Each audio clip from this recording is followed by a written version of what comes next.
सीजेपीचे संस्थापक अभिजित दिपकेंच्या सूचनांचं स्वागत आहे अशी प्रतिक्रिया शालेय शिक्षण मंत्री दादा भुसे यांनी दिली आहे। शाळांमधील त्रुटी सुधारण्याचा प्रयत्न सुरू आहे। राज्यभर शिक्षणाचा दर्जा उंचावण्याचं काम सुरू आहे असं देखील यावेळी दादा भुसे म्हणाले।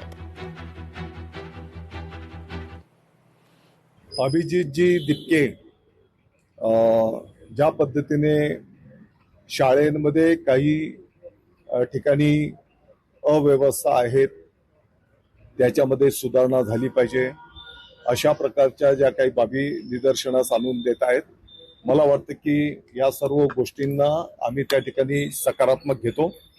अभिजित जे असतील किंबहुना एक सामान्य नागरिक पण असेल तर त्यांनी केलेल्या सूचनांचं निश्चितपणे विभाग त्या ठिकाणी स्वागत करतो।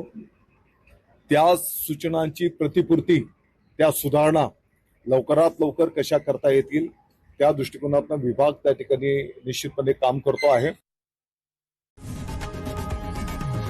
लोकशाही मराठी ऐका, पहा, जागरूक रहा।